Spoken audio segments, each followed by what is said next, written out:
Saya mohon teman-teman dapat menyaksikan video ini secara utuh dan akhirnya mendapatkan informasinya secara komprehensif. Semua yang terkait dalam kisruh Indonesia selama ini berhubungan satu sama lainnya dengan apa yang pernah teman-teman perbincangkan. Saya akan membagi menjadi 3 bagian yang semoga bisa menjawab pertanyaan teman-teman yang terdalam dari apa sebenarnya yang terjadi selama ini. Mari kita melihat ini secara objektif. Yang pertama, membubarkan DPR. Membubarkan DPR itu bukan solusi. Kenapa? Negara kita menganut trias politika. Kehilangan salah satu fungsi kekuasaan negara akan memunculkan ketidakseimbangan dan itu akan berefek pada pemerintahan. Dan ini juga akan mengacu pada dominasi kekuasaan yang lebih besar pada fungsi lainnya. Dalam hal ini bisa saja dari kekuasaan legislatif berpindah ke eksekutif.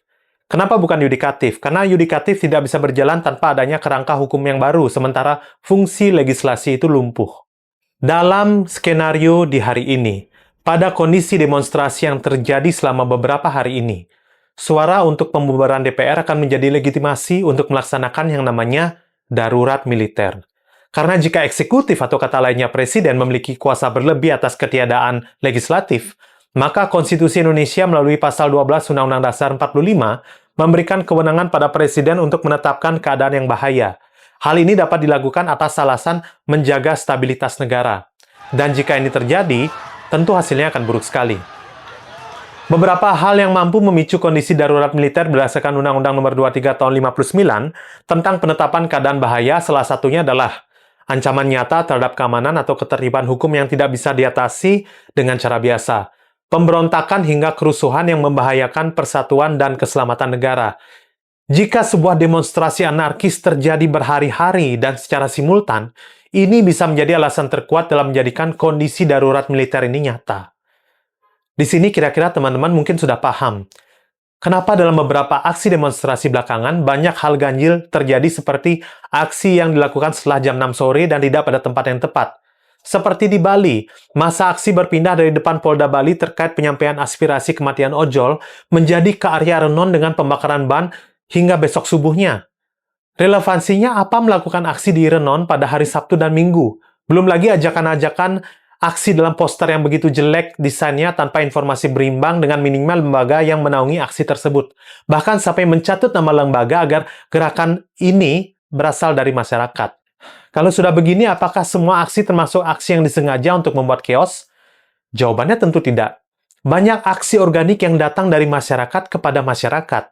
Murni untuk menyuarakan suara dari kita sendiri. Tapi catatannya, hati-hati terhadap penunggangan aksi yang tidak bertanggung jawab. Perlu adanya lingkaran komunikasi yang jelas perihal ajakan aksi itu datang dari mana, untuk apa. Hati-hati menerima informasi yang tidak jelas asal-usulnya. Perlu adanya cek dan recheck yang kuat.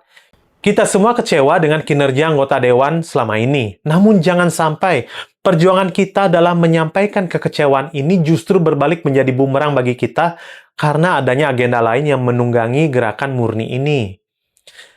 Nah, berbicara sesuatu yang ganjil, setidaknya bagi saya dan kawan-kawan saya yang lainnya ya, adalah penjarahan rumah anggota dewan dan juga menteri yang terjadi di saat dini hari di hari Minggu. Sampai saya bertanya pada kawan-kawan saya, untuk brainstorming aja sebenarnya. Apa kira-kira penggerak untuk bisa melakukan penjarahan dini hari di rumah menteri yang seharusnya memiliki penjagaan dan bisa menggerakkan begitu banyak massa? Kecil kemungkinannya kita sebagai masyarakat untuk bisa melakukan itu. Kecuali ada kekuatan dan dana besar yang mampu menggerakkan massa sekian banyaknya. Ingat, persiapan logistik untuk demo itu sangat berat. Kedua, tindakan represif akhirnya mengorbankan semua pihak, baik masyarakat, baik penegak hukum di lapangan. Di luar dari apa yang terjadi selama ini, tentu kita tidak bisa memungkiri bahwa sudah ada korban dari kedua belah pihak. Tidak perlu menutup rasa kemanusiaan untuk bisa memahami ini. Kita juga berbelasungkawa pada setiap korban yang meninggal terkait aksi ini. Kita berdoa agar siapapun secara manusiawi yang terluka agar segera pulih. Perihal pemberian kenaikan pangkat pada personil yang bertugas, itu memang hak pemimpin. Namun, perlu diingat, rakyat yang berjuang juga perlu mendapatkan perhatian. Jangan hanya melihat rakyat sebagai aspek lain dalam bernegara. Justru masyarakatlah yang utamanya mendapatkan perhatian ini.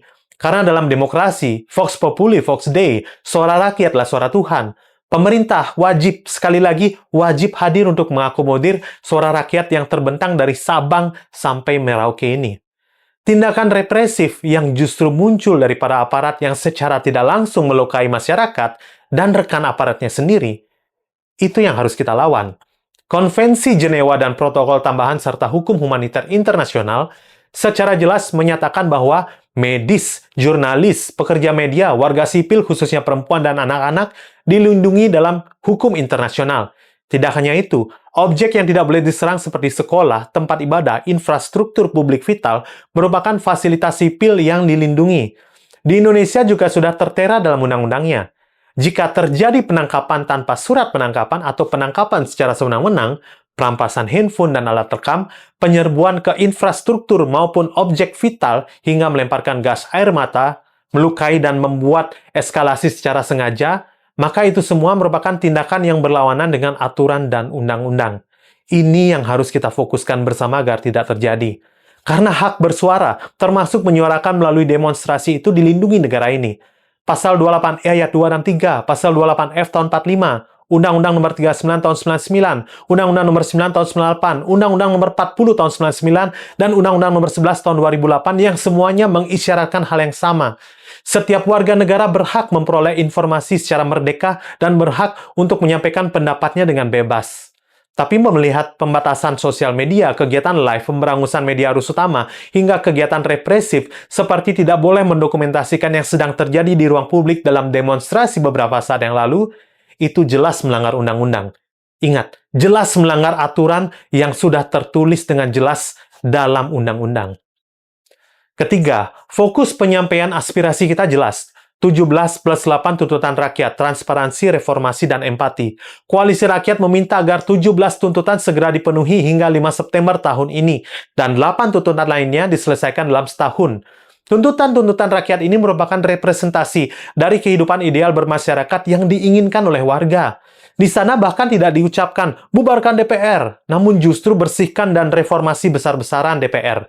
Reformasi partai politik, sahkan RUU perampasan aset, perkuat Komnas HAM, hingga positioning pengaman negara agar tidak terjadi kriminalisasi demonstran dan konflik horizontal yang sering terjadi antara petugas dan masyarakat di masa-masa genting layaknya hari ini. Jika dilihat secara objektif, tuntutan-tuntutan ini tidak ada kata memakzulkan, merubah dasar negara maupun lainnya. Ini tuntutan yang sangat gampang dilaksanakan jika para pemimpin kita mau, sekali lagi, mau untuk melakukannya. Karena kita kira Anda semua, wahai siapapun yang merasa terhormat, bisa menjalankan ini. Jangan jadikan masyarakat sebagai martir dari kebijakan yang Anda buat, dan akhirnya mengadu domba masyarakat beragam elemen yang ada di lapangan.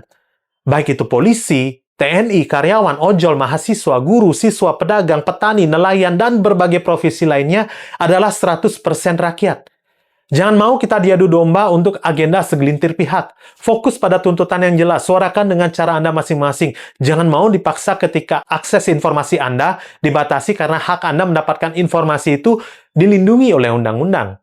Dan bagi yang sudah kadung membredel akses komunikasi, ikut merencanakan sesuatu yang tidak baik bagi negeri ini dan melakukan tindakan intimidasi selama ini, sekaranglah saatnya bagi Anda untuk berubah dan tidak lagi melakukan itu. Karena saya yakin, kualitas Anda sebagai manusia tidak mungkin serendah itu. Saya Bligong Yudah, dan inilah sesi Tukar Pikiran.